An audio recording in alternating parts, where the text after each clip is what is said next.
வணக்கம். இந்த வீடியோவில் நம்ம ஒரு சூப்பர் ஹெல்த்தியான ரொம்ப சீக்கிரமாக தயாரிக்கக்கூடிய ஒரு கருப்பு கவுனி அவல் உப்புமா எப்படி பண்ணலாம் அப்படின்றது தான் பார்க்க போகிறோம். அது பார்க்கறதுக்கு முன்னாடி நம்ம சேனலுக்கு சப்ஸ்கிரைப் பண்ணிக்கோங்க. பக்கத்தில் இருக்கக்கூடிய நோட்டிஃபிகேஷன் பெல் பட்டனை கிளிக் பண்ணிக்கோங்க. உடல் பருமனாக இருக்கிறவங்களுக்கு, நீரிழிவு மாதிரியான பிரச்சனைகள் இருக்கிறவங்களுக்கு, பெண்கள் நலனுக்கும் ரொம்ப சிறந்த ஒரு உணவு அப்படின்னு கூட இதை சொல்லலாம். இப்போ இது எப்படி பண்ணலாம் அப்படின்னு பார்க்கலாம். இதுக்கு நான் ஒரு கப் அளவு கருப்பு கவுனி அவல் எடுத்துக்கிறேன். பொதுவாக கருப்பு கவுனி அப்படின்னு சொல்லும் பொழுது எல்லாருக்குமே நினைவுக்கு வரக்கூடியது ஒரு அதிகமான ஆன்டி ஆக்சிடென்ட் சத்துக்கள் இருக்கக்கூடிய ஒரு அற்புதமான உணவு. இது வெயிட் லாஸ்க்கு ஒரு அற்புதமான உணவு, ரத்த சர்க்கரை நிலையை கட்டுப்படுத்தக்கூடியது, அதாவது டயபெட்டிக் ஃப்ரெண்ட்லி அப்படின்னு சொல்லலாம். இதை லேசா கழுவி எடுத்துக்கலாம். நல்ல ஒரு நார்ச்சத்துக்கள் இருக்கக்கூடியது, அதனால கான்ஸ்டிபேஷன் மாதிரியான பிரச்சனைகள் இருக்கிறவங்களுக்கு சிறந்த ஒரு உணவு. ரத்தத்துல ஹீமோகுளோபின் அதிகரிக்கிறதுக்கு உதவக்கூடியது. அதே மாதிரி PCOS, தைராய்டு மாதிரியான பிரச்சனைகள் இருக்கக்கூடிய பெண்களுக்கு ஒரு சிறந்த சீரான உணவு அப்படின்னு கூட இதை நம்ம சொல்லலாம். கழுவி எடுத்துக்கிட்ட உடனே 1-2 ஸ்பூன் அளவுக்கு தண்ணி தெளிச்சுட்டு அதுக்கப்புறமா இதை ஒரு 10 நிமிஷம் மூடி வச்சிடலாம்.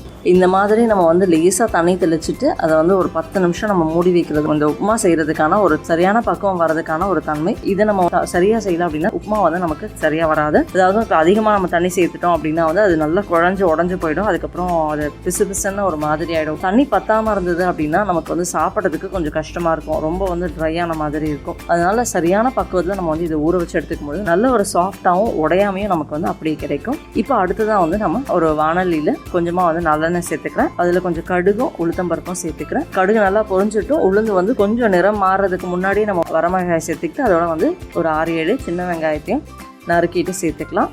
யாரெல்லாம் இந்த உப்புமாவை சாப்பிடலாம் அப்படின்னு பார்த்தோம்னா குழந்தைகள்லேருந்து பெரியவங்க வரையும் எல்லாருமே சாப்பிடலாம். அதுலேயும் குறிப்பாக நீரிழிவு மாதிரியான பிரச்சனைகள் இருக்கிறவங்க, உடல் பருமனாக இருக்கிறவங்க, PCOS, தைராய்டு மாதிரியான பிரச்சனைகள் இருக்கிறவங்களுக்கு சிறந்த ஒரு உணவு அப்படின்னு சொல்லலாம். செரிமானம் சார்ந்த பிரச்சனைகள் ரொம்ப அதிகமாக இருக்கிறவங்க இதை ஆரம்பத்தில் கொஞ்சம் அளவு கம்மி பண்ணி எடுத்துக்கிட்டு அதுக்கப்புறம் கொஞ்சம் கொஞ்சமாக இதை சேர்த்துக்கலாம். மற்றவங்க எல்லாருமே இதை சாதாரணமான ஒரு ஆரோக்கிய உணவாக இதை எடுத்துக்கலாம். இந்த வெங்காயம் நல்லா வதங்குற வரைக்கும் இதை நம்ம வதக்கிக்கலாம். கருப்பு கவுனி பார்த்தோம்னா உடல் சூட்டை கட்டுப்படுத்தக்கூடியது, அதே மாதிரி இருதய நோய் அபாயத்தை குறைக்கக்கூடியது, கல்லீரல் செயல்பாட்டை மேம்படுத்தக்கூடியது, மலச்சிக்கல், ப்ளூட்டிங், அசிடிட்டி மாதிரியான பிரச்சனைகளை குறைக்கக்கூடிய தன்மையும் இதுல இருக்கு. இந்த வெங்காயம் நல்லா வதங்கின உடனே ஊற வச்சு தயாரா எடுத்து வச்சிருக்கிற அந்த கருப்பு கவுனி அவலை நம்ம இதோட சேர்த்துக்கலாம். இப்ப பார்த்தோம்னா தெரியும், இந்த கருப்பு கவுனி நம்ம ஊற வச்சது உடையாம நமக்கு நல்லா ஊறி தயாராயிருக்கு. இந்த மாதிரி தான் உப்புமாவுக்கு நம்ம சேர்த்துக்கணும். இதை உடையாமையும் இருக்கணும், அதே மாதிரி குழையாமையும் இருக்கணும். இதை பிழிஞ்சு விடாம அப்படியே நம்ம இந்த வெங்காயத்தோட சேர்த்துக்கலாம். இதுக்கு மேல தண்ணி எதுவும் சேர்க்க வேண்டிய அவசியம் இல்லை. இதோட நான் கொஞ்சம் புதினா இலைகள் சேர்த்துக்கலாம். நம்ம கருவேப்பிலை, கொத்தமல்லி எது வேணாலும் சேர்த்துக்கலாம். நல்ல ஒரு வாசனையை கொடுக்கும். அதோட